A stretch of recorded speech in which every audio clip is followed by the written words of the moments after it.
that a large, modern navy would have the added potential benefit of instilling Japan with greater international prestige, 29, and recognition, as navies were internationally recognized hallmarks of power and status. 30. Iwakiura also suggested that the Meiji government could support naval growth by increasing taxes on tobacco, sake, and soy. 30. After lengthy discussions, Iwakiura eventually convinced the ruling coalition to support Japan's first multi-year naval expansion plan in history. 30. In May 1883, the government approved a plan that, when completed, would add 32 warships over 8 years at a cost of just over 26 million yen. 30.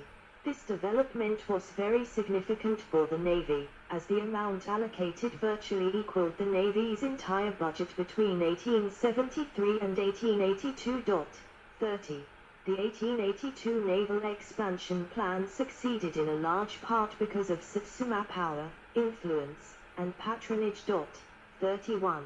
Between the 19th of August and the 23rd of November, 1882, Satsuma forces with Iwakiura's leadership, worked tirelessly to secure support for the Navy's expansion plan. 31. After uniting the other Satsuma members of the Dajokan, Iwakiura approached the Emperor, the Meiji Emperor, arguing persuasively, just as he did with the Dajokan, that naval expansion was critical to Japan's security and that standing army of 40,000 men was more than sufficient for domestic purposes. 31. While the government should direct the lion's share of future military appropriations toward naval matters, a powerful navy would legitimize an increase in tax revenue. 32. On the 24th of November, the Emperor assembled select ministers of the Daijkan together with military officers, and announced the need for increased tax revenues to provide adequate funding for military expansion.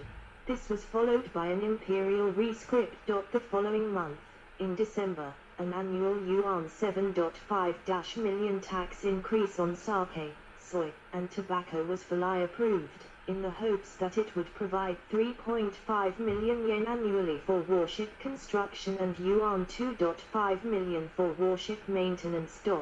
32. In February 1883, the government directed further revenues from of the ministries to support an increase in the Navy's warship construction and purchasing budget. By March 1883, the Navy secured the 6.5 million yen required annually to support an 8-year expansion plan.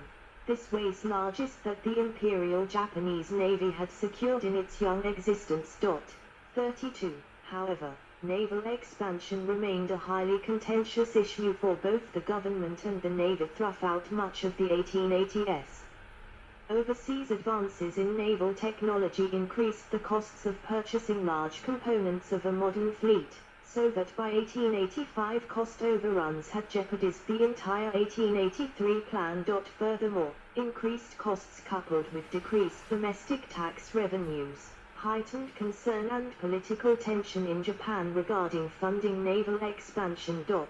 30. In 1883, 2 large warships were ordered from British shipyards. The Naniwa and Takachio were 3,650-ton ships. They were capable of speeds up to 18 kn, 33 km forward/h, 21 miles per hour, and were armed with 54 to 76 mm, 2 to 3 in, deck armor and 260 mm, 10 in, Krupp guns. The naval architect Sazak designed these on the line of the Elswick class of protected cruisers built with superior specifications. 33. An arms race was taking place with China, however, who equipped herself with 2 7,335-ton German-built battleships, Tingyuan and Chenyuan. Unable to confront the Chinese fleet with only 2 modern cruisers, Japan resorted to French assistance to build a large, modern fleet which could prevail in the upcoming conflict. 33. Influence of the French Jean Nicole, 1880s. a large warship seen from the prow, racing forward through the sea. The French-built protected cruiser Matsushima, the flagship of the IJN at the Battle of the Yalu River in 1894. During the 1880s, France took the lead in influence, due to its jeune école, young school, doctrine, favoring small, fast warships, especially cruisers and torpedo boats, against bigger units. 33. The choice of France may also have been influenced by the Minister of the Navy, who happened to be Inomoto Takeyaki at that time, Navy Minister 1880-1885, a former ally of the French during the Boshin War. Also, Japan was uneasy with being dependent on Great Britain, at a time when Great Britain was very close to China. 34. The Meiji government issued its first naval expansion bill in 1882, requiring the construction of 48 warships, of which 22 were to be torpedo boats. 33. The naval successes of the French Navy against China in the Sino-French War of 1883-85 seemed to validate the potential of torpedo boats, an approach which was also attractive to the limited resources of Japan. 33. In 1885, the new Navy slogan became Kaikaku Nippon, JP, Maritime Japan. 35. In 1885, the leading French Navy engineer Émile Bertin was hired for 4 years to reinforce the Japanese Navy and to direct the construction of the arsenals of Kyo and Sasebo. 33. He developed the Sankikan class of cruisers, 3 units featuring a single powerful main gun, the 320 mm, 13-in, cannon gun. 33. The protected cruiser Hashidate built domestically at the arsenal of Yokosuka. Altogether, Bertin supervised the building of more than 20 units. They helped establish the first true modern naval force of Japan. It allowed Japan to achieve mastery in the building of large units, since some of the ships were imported, and some others were built domestically at the arsenal of Yokosuka. 3 cruisers, the 4,700-ton Matsushima and its Tsukushima, built in France, and the Hashidate, built at Yokosuka. 34. 3 coastal warships of 4,278 tons. 2 small cruisers, the Kyoto, a small cruiser of 2,439 tons built in Britain, and the Yayama, 1,800 tons built at Yokosuka. 1 frigate, the 1,600-ton Takao, built at Yokosuka. 36. 1 Aviso, the 726-ton Tsushima, built in France. 16 torpedo boats of 54 tons each, built in France by the Compagnie du Creusot in 1888, and assembled in Japan. 34. This period also allowed Japan to embrace the revolutionary new technologies embodied in torpedoes, torpedo boats and mines, of which the French at the time were probably the world's best exponents. 37. Japan acquired its first torpedoes in 1884, and established a torpedo training center at Yokosuka in 1886. 33. These ships, ordered during the fiscal years 1885 and 1886, were the last major orders placed with France. The unexplained sinking of Unibe en route from France to Japan in December 1886 created embarrassment, however. 34. 38. British shipbuilding. Small warship seen from the side. The torpedo boat abuser Japan turned again to Britain, with the order of a revolutionary torpedo boat, Koteka, which was considered the first effective design of a destroyer. 33. In 1887, and with the purchase of Yoshino, built at the Armstrong Works in Elswick, Newcastle upon Tyne, fastest cruiser in the world at the time of her launch in 1892. 33. In 1889, she ordered the Clyde-built Kyoto, which defined the Type 4 armored cruisers. 39. Between 1882 and 1918, ending with the visit of the French military mission to Japan. The Imperial Japanese Navy stopped relying on foreign instructors altogether. In 1886, she manufactured her own prismatic powder, and in 1892 one of her officers invented a powerful explosive, the Shimo's powder. Sino-Japanese War, 1894-1895.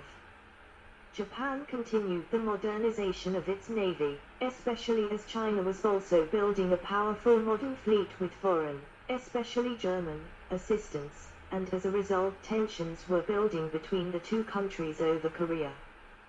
The Japanese naval leadership on the eve of hostilities was generally cautious and even apprehensive, 40, as the Navy had not yet received the warships ordered in February 1893, particularly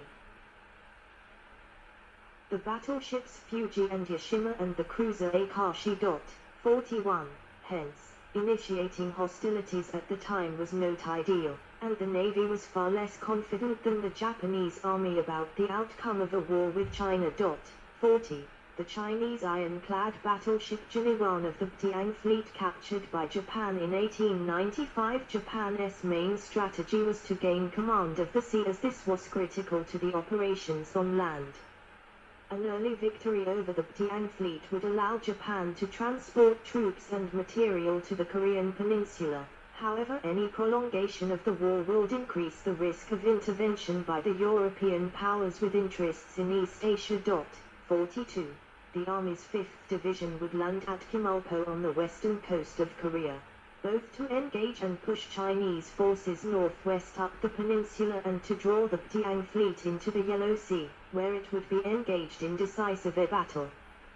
Depending upon the outcome of this engagement, Japan would make one of three choices. If the combined fleet were to win decisively, the larger part of the Japanese army would undertake immediate landings on the coast between Shanhaiguan and Tianjin in order to defeat the Chinese army and bring the war to a swift conclusion.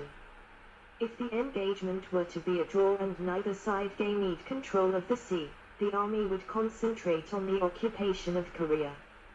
Lastly, if the combined fleet was defeated and consequently lost command of the sea, the bulk of the army would remain in Japan and prepare to repel a Chinese invasion, while the 5th Division in Korea would be ordered to hang on and fight a rearguard action. 43. A Japanese squadron intercepted and defeated a Chinese force near Korean island of Pungdo, damaging a cruiser, sinking a loaded transport, capturing one gunboat and destroying another. 43. The battle occurred before the war was officially declared on the 1st of August 1894.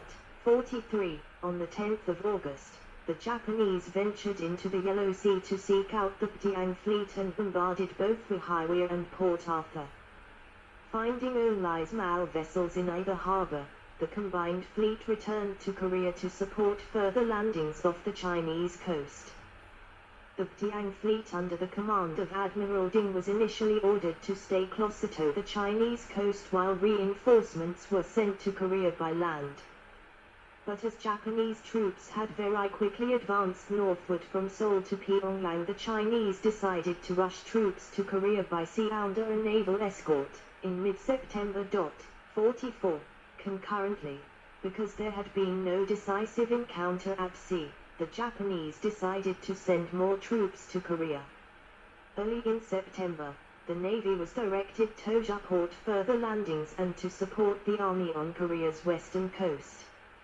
As Japanese ground forces then moved north to attack Pyongyang, Admiral Ito correctly guessed that the Chinese would attempt to reinforce their army in Korea by sea. On the 14th of September, the combined fleet went north to search the Korean and Chinese coasts and to bring the Ptiang fleet to battle. On the 17th of September, 1894, the Japanese encountered them off the mouth of the Yalu River. The combined fleet then devastated the Ptiang fleet during the battle, in which the Chinese fleet lost 8 out of 12 warships. 45. The Chinese subsequently retreated behind the Wihaiwea fortifications. However, they were then surprised by Japanese troops, Root flanked the harbor's defenses in coordination with the Navy. 45. The remnants of the Btiang fleet were destroyed at Wahaiwea. Although Japan turned out victorious, the two large German-made Chinese ironclad battleships, Dinjiwan and Jiniwan, remained almost impervious to Japanese guns, highlighting the need for bigger capital ships in the Imperial Japanese Navy.